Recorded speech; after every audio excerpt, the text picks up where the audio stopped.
Hi, this is LeJune with LeJune Singleton LLC, Fitness, Health, Nutrition, and Wellness Podcast, Season 4. Today, I would like to welcome yoga teacher, life coach, Amber Hagberg. Welcome, Amber. Thank you so much for having me, Lejeune. I'm excited for our conversation today. So, can you give a background on yourself? Yeah, of course. I grew up in Iowa, and after graduating high school, I was in this place where I was going to college. I had a job. I was working full time. I was saving money. I had a house. I had a car, and I had all the things that society was telling me was going to bring me happiness and success, and the way to like track, where I was going. And I was just miserable, really, really depressed and overweight.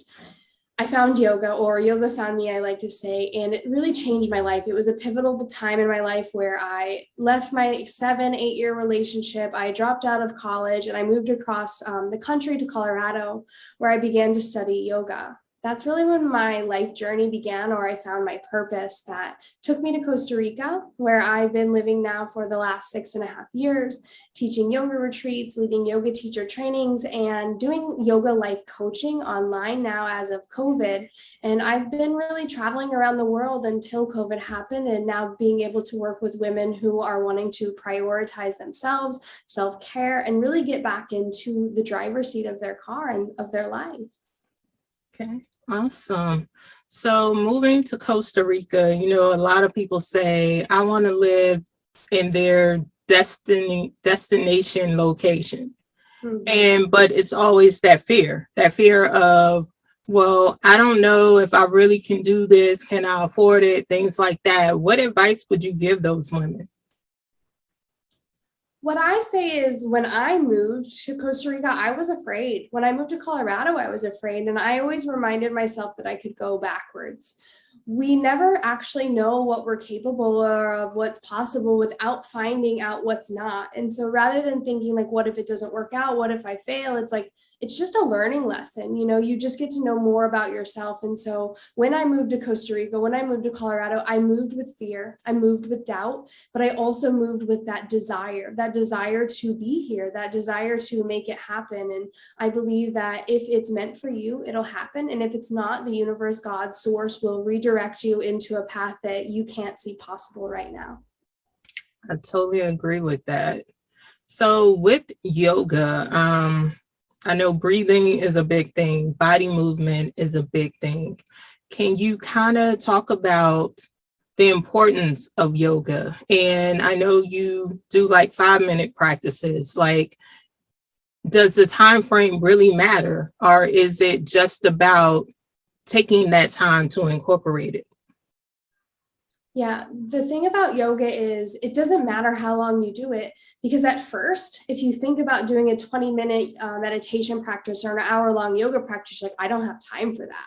And the reality is like, no, when you first start a meditation practice, you can't sit still and your mind isn't going to be quiet. And so we want to learn how to train our minds just like we would if we're running a marathon or wanting to get a six-pack. It takes time and it takes training. So I always coach my students, take 5 minutes, begin with something that's realistic. And even if it's 5 breaths, what we want to do in the yoga practice is bring our awareness to the present moment and become a witness to how short and shallow the breath is, or how long and extended, how expansive the breath is. And at the same time, bringing your awareness into the present moment rather than, I need to be here, I need to do that, did this get done? And the mind, in yoga, we call it the monkey mind. With yoga and meditation, we learn how to slow down the thoughts. We have 50 to 70,000 thoughts a day. They will run us wild if we don't learn how to train them. And so yoga, I like to think about, is like this training to become in control of your thoughts and emotions so that you can be in charge rather than letting your thoughts and your emotions take control of you. Which is true, because I know for me, when I try to meditate or do yoga, my mind is going 100 miles an hour, and trying to quiet that down. Is that like a conversation that people typically start to have with themselves, or what's the process for someone to really try to quiet the mind? Because of course, it's always something. You start to have conversations. Oh, I forgot to do this. Oh, I need to do this. It's always something. So what is it that can really bring a person back of that can wait process? Yeah. And so the mind is really intelligent. What we want to do is have an anchor point when you're meditating, something to come back to, because, when your mind starts to see you're trying to train it, there's resistance. And so either the breath, a phrase or a mantra, or a certain picture or image in your mind, some sort of anchor. I always start with the breath first, because we all have a breath and we can all become aware of the breath. So inhale, exhale. Oh, what about this? Inhale, exhale. Oh, what about this? Inhale, exhale. Oh, and then this. And the mind is so smart that it'll bring something up that you just can't turn away from. And there's the temptation, like, this is so much more important than what I'm doing now. And every single time you choose to come back to the breath, you're taking your power back and your ability to control your thoughts. But the mind is really smart. And that's why it's easier if you're being guided, or if you're in a yoga studio, or if you're following a video, than doing it on your own. Because usually if you're doing it on your own and you're just beginning, you'll be pulled into whatever it is your mind brought up, because the mind knows what's really important. It knows what's really going to get you to follow it. It's kind of like the addiction. When we get into a path of eating sugar all the time, it's really hard to say no to sugar. But if you're in a like path right now where you're not saying no, you're not saying yes to sugar, and the brain doesn't have that addiction, it's easy to say no to sugar. And so it's the same way with the meditation. It's like, oh, first day 1, no thoughts. Day 2, a little bit more. Day 3, oh, there's more space. And so you get to notice these little bits of space, just the way we ease off of any other type of like addiction that we've been really like following. And if you've never meditated before and you've just allowed your mind to control you, it's really hard to bring your awareness back to the present. Just in the beginning, like anything, in the beginning, we have to work a little bit harder because it's new. That definitely makes sense. I do believe, as you said, everything is a training. Having someone to guide you, trying to do it solo, it is a challenge because, like you said, your mind starts to talk you out of it into doing other things. And I know we as women, we have this process. We go periods during the day where we're holding our breaths and we don't realize we're doing it, and how that affects our mind and our bodies. And getting that essential breath is definitely necessary. Yeah, exactly. And every time that we hold the breath, we hold whatever thought or emotion is in our physical body. And that's why when we do yoga or meditation, we can have emotional releases, because we release things in the body, especially when we're doing yoga practices in certain poses like hip openers. We store so much in the body when we hold the breath. And this is a way to move that energy that we've stored when the breath is short and shallow or even held. And I like to think about it like if you're bawling your eyes out or you're angry, there's no breath happening. And if there is, it's very small. And then that's being stored inside of your energetic, your physical body. That definitely makes sense. So can you tell us more about your retreat and how did it get started? Yeah, so I host three to four retreats here in Costa Rica every single year. And what I like to do is make this an experience. So rather than thinking I need to escape, I need to go on vacation, I want to forget, it's like, how can I come to Costa Rica, learn about the practice of yoga, and then take these practices with me? So it's not something that it's like, so many people leave and they're like, oh, I want this feeling to last forever. I don't want to leave. And it's like, well, you can take these pieces that you found and practice them when you get back home. So my intention is really to weave this experience into you so that you can make yoga a part of your lifestyle, so that you can have those moments of peace and those moments of bliss and those moments of connection to nature when you go back to your home. And so we do that through going to the waterfall, going to the beach, watching the sunset, being able to be barefoot, in the sand and really feel the earth. And also when we eat at the same time every single day, our body gets used to that and our body gets hungry and it can digest normally. And so then there's this desire to want to eat healthier and the desire to want to eat foods that make you feel lighter. And so you get into this flow of consistency in your body, and then your body wants to wake up earlier to move, wake up earlier to meditate. And it just is this process that unfolds even after you leave the retreats. And how long is the retreat for? How many days? It depends. I do 5 nights, 6 days, and 6 nights, 7 days, just depending. Because when I'm working with people from the States, coming for 7 days is a little harder when there's a day of travel before and after. So I do a mix: 5 nights, 6 days, or 6 days, 7 nights. Okay. Yeah. And how do you yourself, and as well as how did you start incorporating self-care and self-love for yourself? It started in a morning practice. I had left a really challenging relationship, and every morning I woke up and I would just cry and be sad. But in that time, I was meditating and thinking, like, what is it that I really want?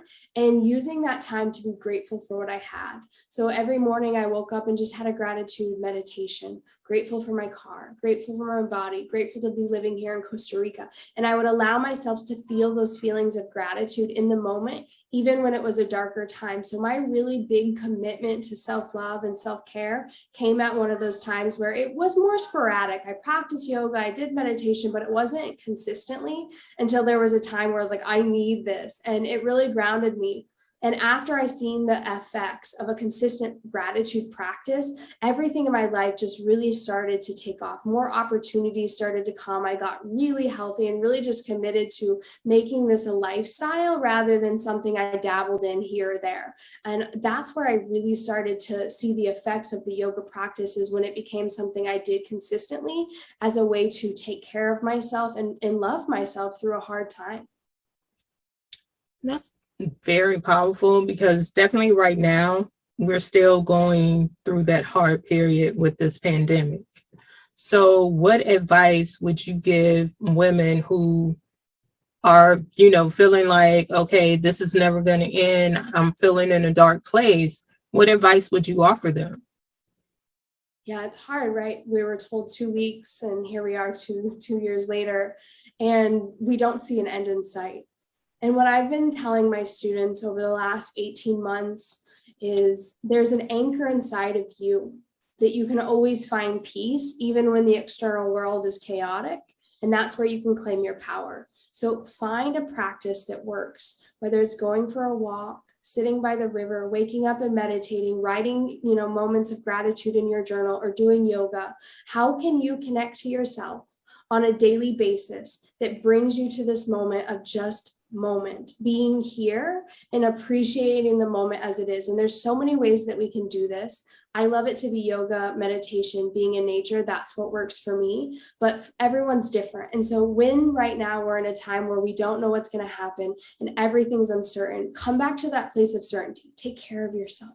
Give yourself at least 5 minutes every single day to just connect to your breath, to be present, and know that there is always that space inside of you that no one can take away. And I always refer this back to people that get put in prison and they find meditation and they connect to this place inside of themselves that they didn't know existed in prison. And it was through meditation. And I think that right now we can feel like we're in prison because we can't travel, we can't see our friends, we haven't seen family for years, forced to take the vaccine or lose our jobs, like in all these different things that are happening, we are in an inner prison in this world. And so it's like, find that connection to yourself. That is so true. So do you believe that stillness helps with refreshing the mind and the body, that stillness and that silent time? And can you elaborate on it? Yeah, and I also think that it's a very scary place to be. When people think about stillness, it's like, I can't sit still. I don't want to sit with myself. And I know what that's like, because after being in a relationship for, 14 years of my life and then being alone, it's like, no matter how far I traveled or how busy I was always there with myself. And so the most powerful place that we can find is when we're able to sit in silence and we're able to just be in silence. Because what happens in a deep meditation or a really amazing shavasana being the very final pose of a yoga practice where everything shuts off, there's this space in between worlds where there are no thoughts. And in that space, it's like, wow, how can I get there? But rather than trying to get there, just knowing that that place exists, that still place exists, gives us so much power and freedom when we're able to tap into that place. And the more that we practice being still and finding that space between thoughts, the easier it comes. The easier it comes again and again. And now in times right now where everyone's stressed, everyone's anxious, everyone's feeling on edge, it's harder to get. But when you get there, it's like, wow, okay. Even if it's just one moment, one thought, one spaciousness, there's so much freedom in that space. And I think that in the beginning, finding stillness can be scary. Being with yourself can be a scary place, but also the most transformational place because no one else can take you there but you.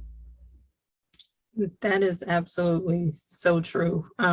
Because I think people are so used to being around other people and they feel like they need someone else, but sometimes you need to be by yourself to kind of get new ideals, to kind of figure out what's going on in your life instead of trying to ignore it by filling yourself with people. And all it does is still there. Nothing has changed. It's still there. You're still having to deal with it at some point. But when you're sleeping, it wakes you up. It's still there. So definitely that's important, I believe, as well. So being in Costa Rica for 5 years or 6 years, do you feel that you're at a place that you're at peace with yourself and your decision? Yeah, I was going to move to Bali in the midst of all the COVID. And every time I think I'm going to leave Costa Rica, people ask, how long are you going to be there? I'm like, forever, forever, as long as forever lasts. I know that forever doesn't exist. Forever something that we create. And I think that being here in Costa Rica, there's an energy that pulls you back. And so when you visit Costa Rica, you have this thought, I need to move here or I need to come back here. I need to make this work. And I found such peace being here, knowing that like this place keeps calling me home and there's a reason that I'm meant to be here. And I'm not the only one that feels that way. So it's amazing to have found a place where I belong and a place where so many people have been able to find themselves, sit in places of stillness and really reconnect back to nature. We are surrounded by nature. Traffic in the middle of the road would be a sloth and everyone stops and this thing just creepily crawls across the road and everyone just stops. Cows in the middle of the road, monkeys everywhere. And so we're so close to nature and they really protect certain areas so that we don't kill and destroy wildlife. And so I think that there's this really powerful, magical energy here that you can connect back to like the earth, to animals, to just what we are, our true nature is what we call it in yoga, that space that is past the mind, past the body, and just the energy that exists within. And do you feel that taking that risk, it was a life changer for you? Because most people, we don't like taking risks. It's that, as you mentioned before, it's that risk, that fear behind that risk. What's going to happen? I'm going to get stuck here. But, you took that risk. That's a huge risk to move, from what you are used to go there, and you're doing so well. So what would you advise other people who are like, and not just moving, just in life, taking risks? Taking risks is one of the most life transforming things that I've ever done, and I continue to do. And I was talking to a friend about this last night. People that take the biggest risks in the beginning are the ones that come out even higher on top later.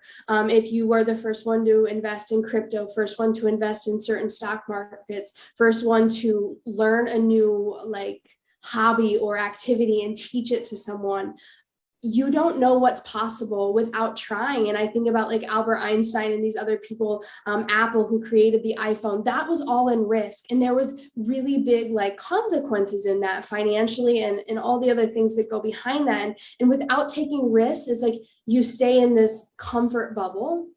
And on the other side of comfort is opportunity to see what's possible. And in that time where you're scared, where you doubt, where you don't know what's possible, you grow so much. You are becoming this person through taking those risks. And if I didn't take those risks, like, I wouldn't be living my life on purpose with purpose.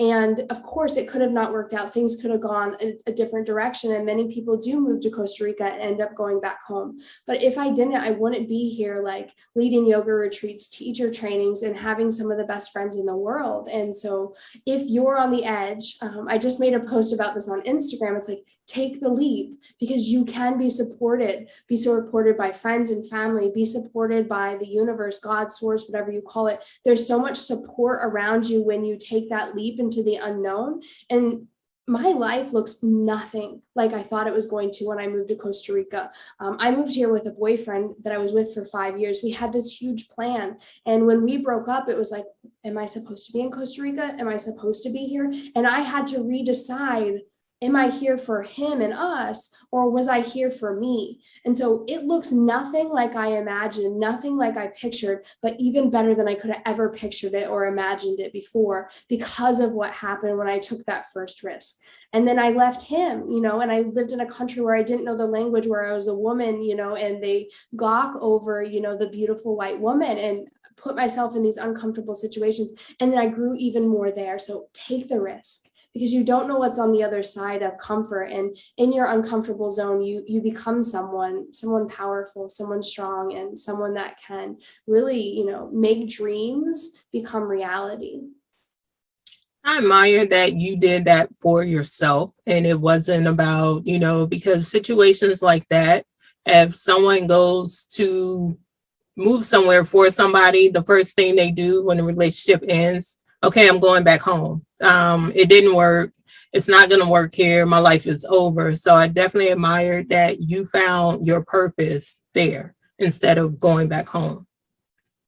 So what advice would you give people who are trying to find that self-love, that self-happiness, that self-care, that self-purpose for themselves? Take 5 minutes a day to be with yourself.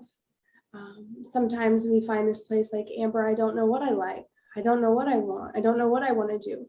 And if that's you right now, where you're just in the space of like rediscovering what it is you like, rediscovering what it is you enjoy, try new things. Take a dance class, go to a yoga practice, try Pilates, book a vacation to Mexico or Costa Rica, do something different that you normally wouldn't do, and see what happens. See what's on the other side of that uncomfortableness and find out what you like. Because for me, when I left my relationship, it was like, what do I like? Do I want to eat this, or was I eating this because of him? Do I like surfing, or was I surfing because of him? So I had to re-find out what Amber liked. And this is can be like an identity crisis. Like, what is it? But it also can be really exciting to just be like, how can I love me if I don't know what I love? Well, try new things, do new things, eat new foods, try a different route to work, do something different, but give yourself 5 minutes every single day to do something for yourself. Today, I'm going to wake up and drink water for myself. Tomorrow, I'm going to call my friend and have that 5-minute conversation. The next day, I'm going to take myself on a date and eat dinner somewhere I normally wouldn't. Do something for yourself every single day and learn how to date yourself, learn how to love yourself. And I think that's one of the most powerful things, that when we learn to love ourselves, when we learn to take care of ourselves and we get into a relationship, we no longer need them. We want them. And that makes the relationship so much more magical than looking for love. Because I know, like me, I wanted someone to fill my other half. But rather than needing another half, it was like, I enjoy being with you, but I don't need to be with you. You just made my life even better than it was before. I totally agree, because that's one of the things that people say, I want someone to make me happy. If you're not already happy, how can this person incorporate happiness into your life? I want someone who's, gonna show me love or love me or give me that self-esteem and that confidence. No one can do that if you don't already have those things.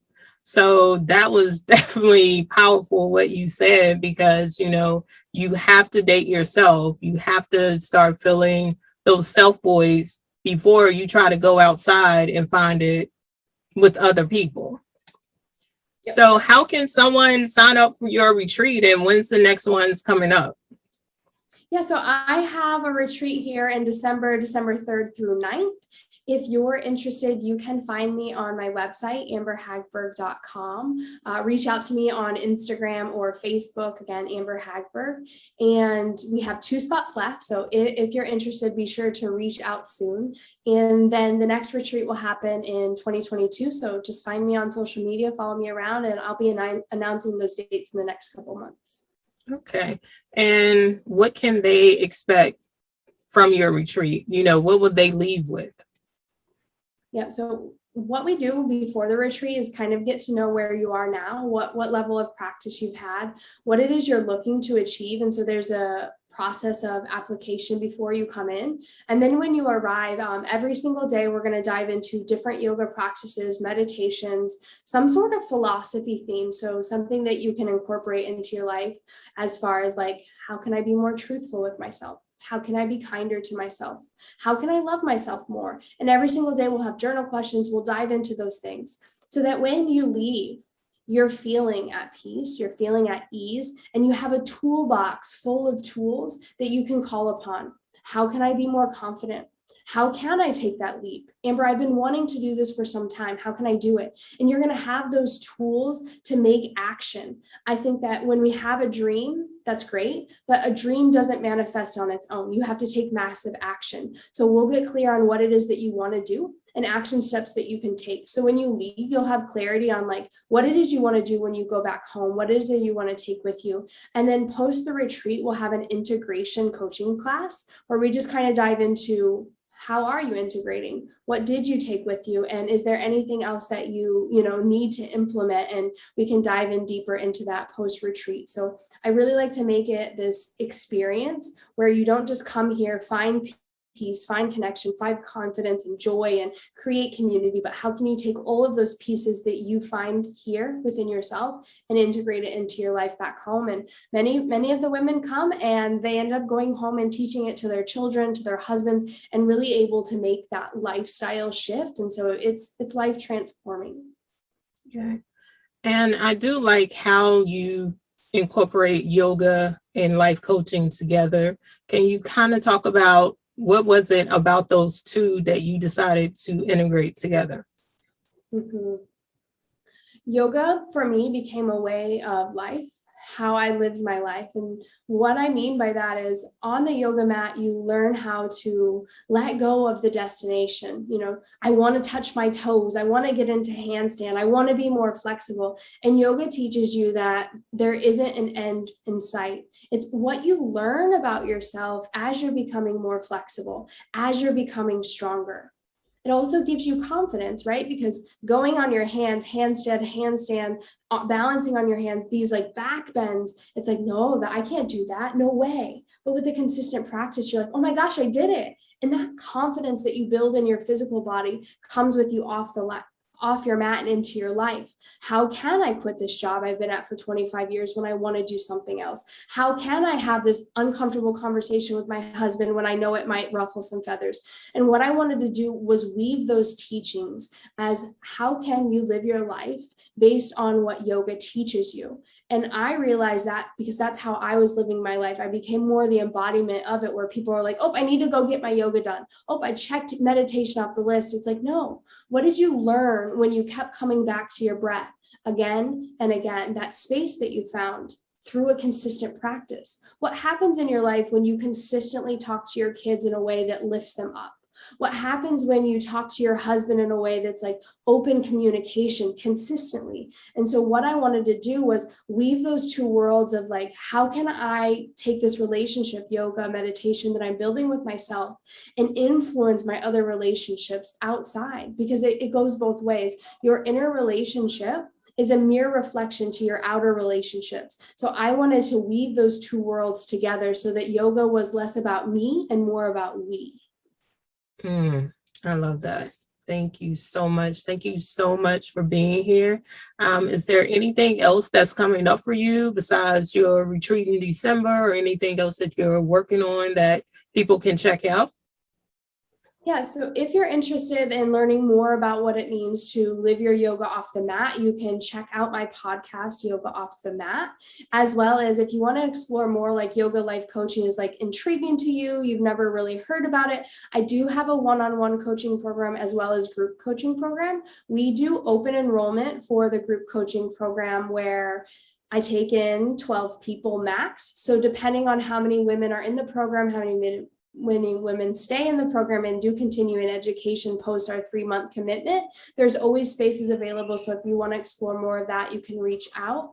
And then one-on-one, I only work with 3 clients at a time. So we can explore, what's better. I think one-on-one coaching, it's more personal. We dive in deeper, where the group coaching has this powerful like container where you can learn from the other women and you can see that you're not alone and you can see some of your similar struggles are relatable. And so I really love the group coaching aspect, but I also know for some of the women I work with, there's stress and anxiety and a little bit of vulnerability that they're not quite ready for. So if either of those interests you, just reach out to me on any of my social media platforms and, see if it's a good fit.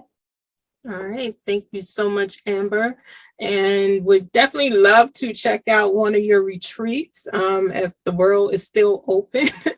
But yeah, definitely. That sounds very empowering. Thank you again. Till next time, this is LaJune Singleton. See you next time.